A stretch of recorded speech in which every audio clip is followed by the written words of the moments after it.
মৰমৰ ৰুদালিয়ে কেইমাহমান আগতে এটা কমেন্ট কৰিছিলে চাদৰ মেখেলাযোৰ পিন্ধাৰ টিপছ দিবলৈ বা পিন্ধাই দেখাবলৈ। যিহেতু কাপোৰ এযোৰ ষ্টাইল কৰি দেখুওৱা আৰু পিন্ধি দেখুৱাৰ মাজত বহুত পাৰ্থক্য আছে, মই ভাবি আছিলো কেনেকেনো মাৰ্জিতভাৱে এইটো প্ৰেজেন্ট কৰিব পাৰি। আৰু মই নিজক ইমান এক্সপাৰ্ট বুলি ভবাও নাছিলো যে কোনোবাই মোৰ পৰা শিকিব বিচাৰিব আৰু মই শিকাব পৰা হৈছো।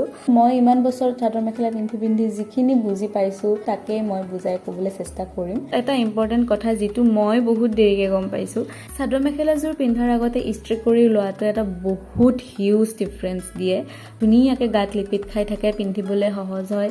কাপোৰযোৰ পিন্ধিবলৈ আৰম্ভ কৰাৰ আগতে মই পিন্ধি লওঁ চেণ্ডেলযোৰ, আৰু সেইটোৰ পৰা পেটিকোট আৰু মেখেলাৰ লেন্থটো কিমানটো তললৈ লাগিব সেইটো ফিক্স হৈ যায় নিজে নিজে। পেটিকোটটো পিন্ধোতে সদায় মই এতিয়া মন কৰোঁ যে যাতে নাভিৰ স্লাইটলি তলত বান্ধিব পাৰোঁ, সেইটো মন কৰিব লাগে যে যাতে ভালকে টাইট হৈ থাকে। আৰু এইটো বেছিক কথা হয়তো সকলোৱে জানে এতিয়ালৈকে যে পেটিকোটটো যিমান পাৰে মেখেলাখনৰ ৰঙৰ লগত মিলাকৈ ল'ব চেষ্টা কৰিব। মেখেলাখন জাপি থওঁতে এটা হাফৰ ভাঁজবোৰ ভিতৰলৈ সোমোৱা থাকে আৰু এটা হাফৰ বাহিৰলৈ ওলোৱা থাকে। মই সেই বাহিৰলৈ ওলোৱা কনজিকিউটিভ 3টা ভাঁজ লৈ লওঁ। মেখেলাখন ডাঙৰ হ'লে কেতিয়াবা 4টাও ল'ব লগা হয়, সৰু হ'লে 2টাও ল'ব লগা হয়। নৰ্মেলি 3টা বনি যায় মোৰ ক্ষেত্ৰত। সেইটো আপোনালোকৰ বডি চাইজ আৰু মেখেলাৰ চাইজৰ ওপৰত ডিপেণ্ড কৰিব।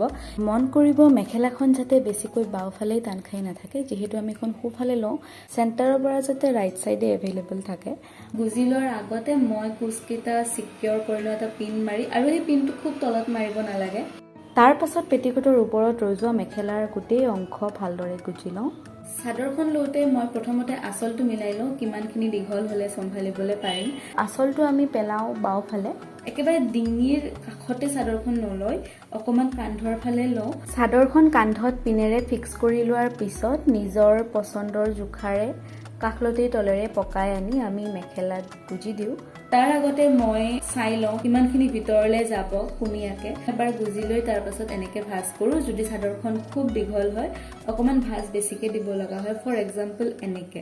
আগতে মই এনেকেই লৈছিলোঁ চাদৰখন, কিন্তু আজিকালি দেখিব পাইছোঁ চাদৰখনৰ মেলি ৰখা পাৰ্টৰ ওপৰতে কেইটামান কোচ মিলাই পেলাই পিনেৰে মাৰি ল'লে মেলি লোৱা ষ্টাইলত পিন্ধিলে চাদৰখন চম্ভালিবলৈ সহজ হয়।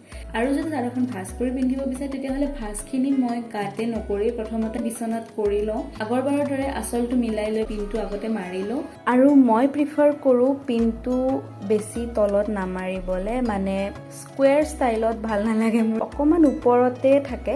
আৰু তাৰ পাছত একেবাৰে ইজি হয় ভিতৰৰ ফালৰ প্ৰথম কোচটোৰ পৰা পকাই আনিবলৈ। অকণমান নিজে স্প্ৰেড কৰি ল'লে নিজে নিজে কোচমতে ধুনীয়াকৈ মিলি যায়। তাৰ পাছত ছেম ৱে চাদৰখন গুজি ল'লে ইউ ৰেডি টু স্লে।